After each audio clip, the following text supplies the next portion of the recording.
जो यात्रा हुई है 5 महीने और जो रिस्पांस मिला है लोगों का, और यही मुद्दे लेकर राहुल जी लगभग 13 प्रदेशों की यात्रा उन्होंने की। 4-5 प्रदेशों में हम लोग भी गए और सबसे रिलेट कर पाए। हर आदमी बेरोजगारी से, महंगाई से, जीएसटी से, नोटबंदी से और नफरत से परेशान है। तो आप मैथिली भी नहीं सीखेंगे।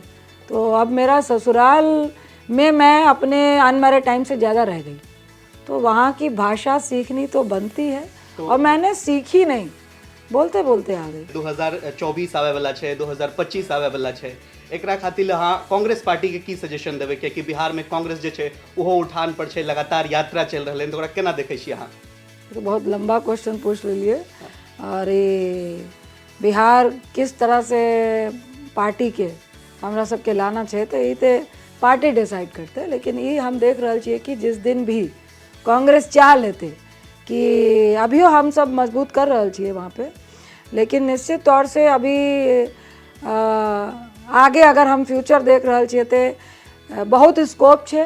तो आपने मोदी जी को टक्कर दे दिया था, हेडलाइन से आप ही आ गए थे मुझे लगता है। अब ये मुझे भी नहीं बोला ना, मुझे भी, मैंने ये सोच के नहीं किया, लेकिन मुझे लगता है उस दिन तो एज अ महिला होते हुए मोदी जी को भी अच्छा लगना चाहिए था और लगा होगा। एक पार्लियामेंट की मजबूत महिला का। आप पति पत्नी हैं, कभी इस मुद्दे पे बातचीत नहीं होती क्या? ये एक साथ मिलकर के कांग्रेस को मजबूत करते हैं बिहार में। बिल्कुल होती है। और फैमिली लाइफ हमारी अलग है, पॉलिटिकल डिफरेंट है, और दोनों डिस्कशन करते हैं और डिसीजन एक दूसरे पे थोपते नहीं हैं। नमस्कार, बिहार तक देख रहे हैं आप और आपके साथ मैं हूं आशीष रंजन। आज हमारे साथ वो शख्सियत मौजूद हैं जब सदन में बोलती हैं तो सत्ता पक्ष से लेकर विपक्ष तक इनको बड़ा गौर से सुनता है। जब ये बोलती हैं तो अखबारों की सुर्खियां बनती हैं, जब ये बोलती हैं तो लोगों की ध्यान भी इनकी ओर आकर्षित होती है। आज हमारे साथ हैं राज्यसभा सांसद रंजीत रंजन। मैम बहुत बहुत स्वागत है आपका बिहार तक पर। Thank you. सवालों का सिलसिला शुरू करते हैं। चूंकि आप राज्यसभा सांसद हैं मैम, और 2024 का चुनाव जो है वो कांग्रेस के लिए बहुत बड़ा चुनाव है। आप भारत जोड़ो यात्रा से लौटी हैं, इसलिए ये सवाल, 2024 का सफर कांग्रेस के लिए कितना आसान, कितना मुश्किल? देखिए, कांग्रेस हमेशा से देश के लिए करती आई है, देश के लोगों के लिए करते आई है।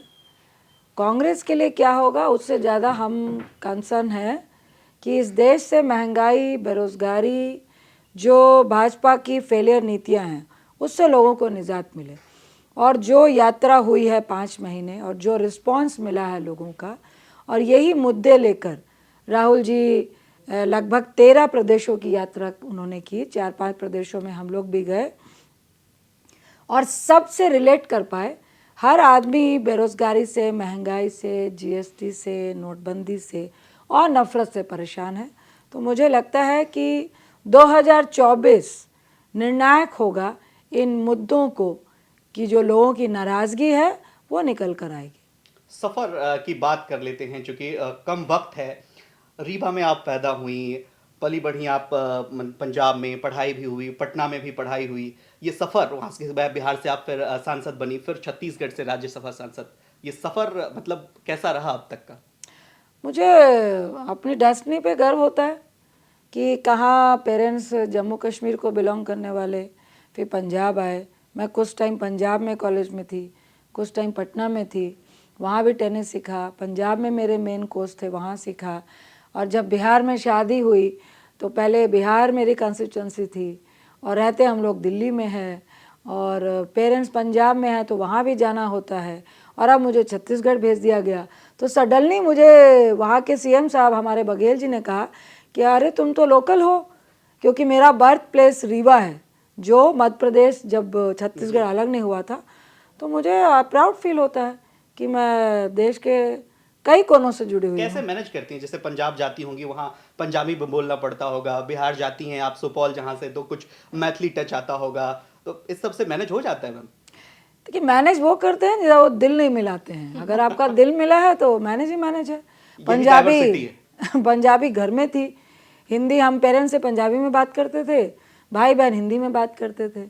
और सुपौल में मैं 2004 में चुनाव लड़ी तो हम लोग जीते थे, फिर 9 से 14 तक हारे लेकिन कंटिन्यू थे। तो 20-30 साल हो गए तो आप मैथिली भी नहीं सीखेंगे। तो अब मेरा ससुराल में मैं अपने अनमैरिड टाइम से ज़्यादा रह गई, तो वहाँ की भाषा सीखनी तो बनती है। और मैंने सीखी नहीं, बोलते बोलते आ गई। तो मैथिली में भी आप बात कर सकती हैं। कर तो सकते एक हैं। सवाल जो है मैथिली में ही हो जाए, चूंकि देखिए ये कम वक्त है, लेकिन मैं चाहता हूं कि एक पॉलिटिकल सवाल, चूंकि बिहार के राजनीति के यहाँ केना देख रही है, 2024 आवे वाला है, 2025 आवे वाला है, एकरा खातिर अहाँ कांग्रेस पार्टी के की सजेशन देवे, क्योंकि बिहार में कांग्रेस जे है ओहो उठान पर है, लगातार यात्रा चल रही है, तो ओकरा केना देखे छी अहाँ? ये तो बहुत लंबा क्वेश्चन पूछ लिए। और ये बिहार किस तरह से पार्टी के हमरा सबके लाना चाहिए, तो ये तो पार्टी डिसाइड करते। लेकिन ये हम देख रहे छिए कि जिस दिन भी कांग्रेस चाह लेते कि अभियो हम सब मजबूत कर रहे छिए वहाँ पे, लेकिन निश्चित तौर से अभी आगे अगर हम फ्यूचर देख रहे छिए तो बहुत स्कोप है। लोग कांग्रेस के चाहे छे और बहुत पुराना कार्डर जो कांग्रेस के छे वो बिहार में छे। और ओकरा अगर ये भी लगे छे कि कांग्रेस नहीं जीतते तभी वो अपना वोट कांग्रेस के दे छे, तो बहुत स्कोप छे आगे रही छे। रंजीत जी, अगर बिहार कांग्रेस की बात की जाए तो आपने बताया कि स्कोप है, लेकिन कहीं ना कहीं कांग्रेस पे उनके ही नेता यह आरोप लगाते हैं कि पार्टियां जो हैं वो किसी एक उद्देश्य को लेकर, एक उनका मोटो को लेकर कभी साथ नहीं हो पाती हैं। यही वजह है कि लोकसभा चुनाव में देखिए, विधानसभा चुनाव में देखिए, हार का सामना कांग्रेस को करना पड़ा है, वो भी भारी हार का सामना करना पड़ा है। अब कांग्रेस की स्थिति क्या लगता है पार्ट 2 में बदल रही है? क्योंकि जब से अखिलेश प्रसाद जी आए हैं उसके बाद से क्या आपको लगता है कि कांग्रेस पहले से ज़्यादा मजबूत होगी और मजबूती के साथ आगामी चुनाव में उतरेगी? आप बिहार की बात कर रहे हैं स्पेशली।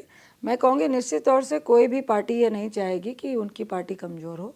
हमारे बिहार में सिचुएशन ऐसी है कि हमें अलायंस पार्टी के साथ रहना पड़ता है। और मेन टारगेट जो हम लोग का है कि जो बीजेपी है, जिसको कभी भी जनमत नहीं मिला था और जिस तरह से वो सिर्फ देश को नहीं बिहार को भी तोड़ने का पूरा काम किया है, उससे हम लोग बिहार वासियों को भी निजात पा पाए।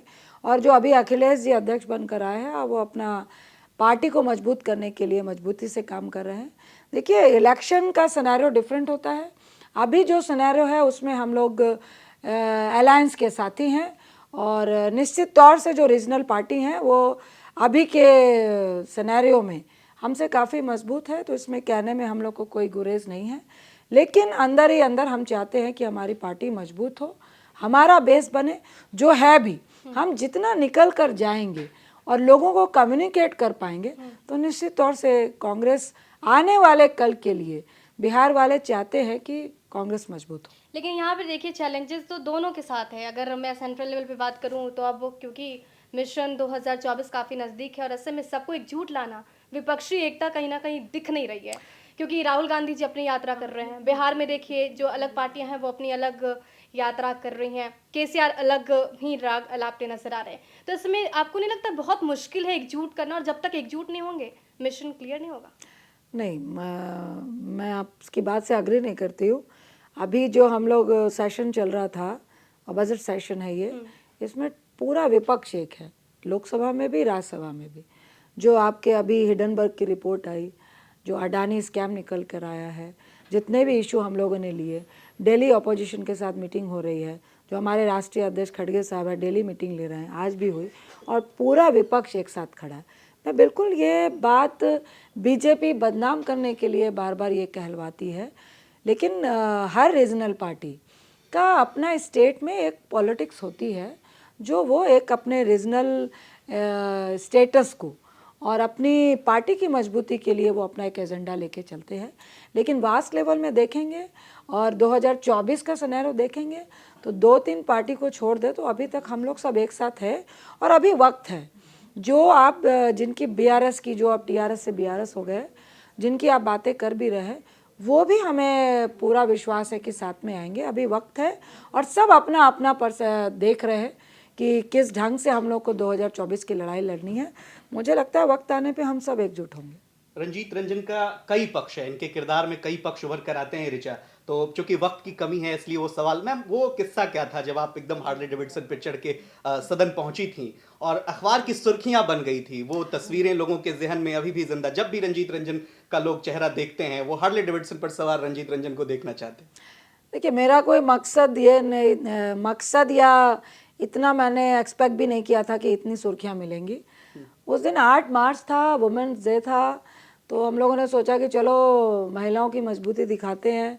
जनरली तो 99% लड़के ही बाइक चला रहे होते हैं, मैं चलाती थी।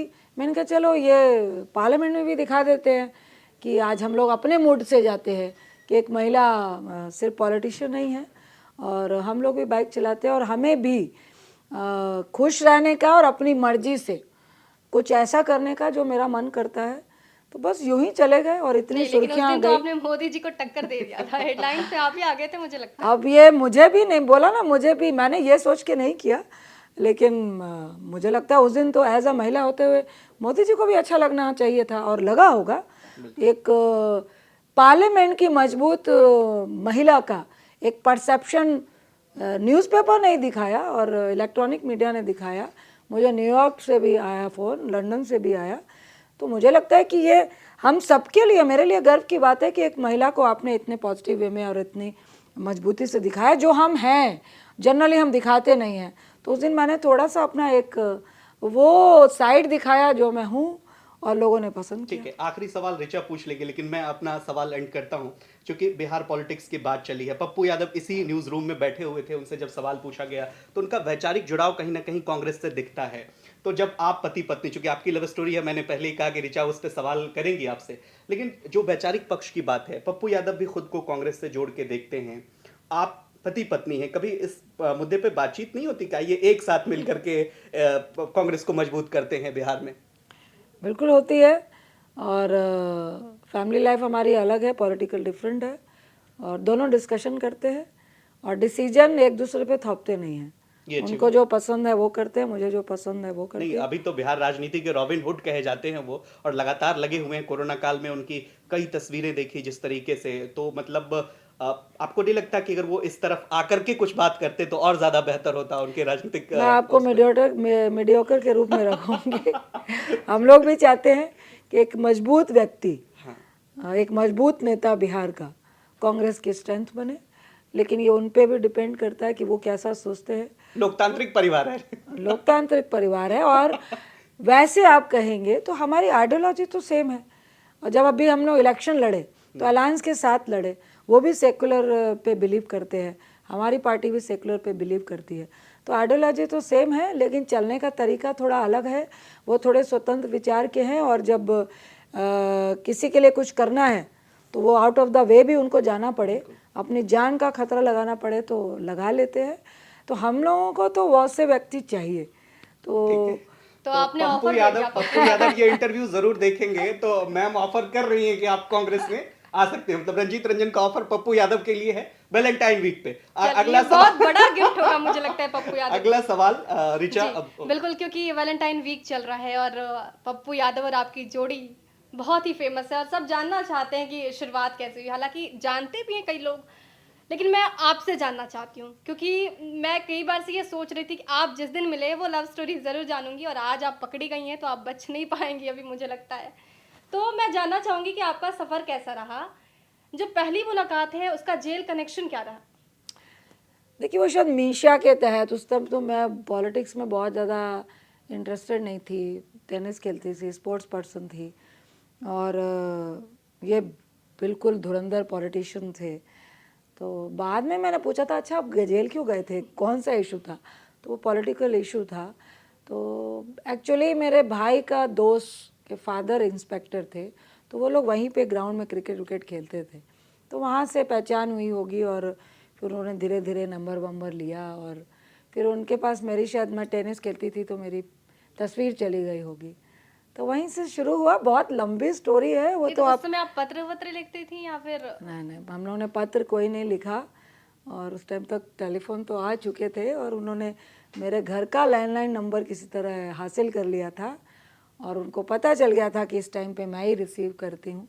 तो 2-4 फ़ोन कॉल के बाद मुझे भी ये एहसास हो गया था कि ये मतलब टाइमिंग पूरी सेट हो चुकी थी क्या? ये टाइम है जिसमें हम बात कर सकते हैं। नहीं, इतनी जल्दी ऐसे मैं किसी के चक्कर में आने वाली नहीं थी। बताया था, उन्होंने बताया कि 2 साल लगे थे उनको आपके आगे पीछे घूमते रहने में। तो लंबी स्टोरी है, देखिए ये इतना सस्ता नहीं है, वेरी प्रीशियस।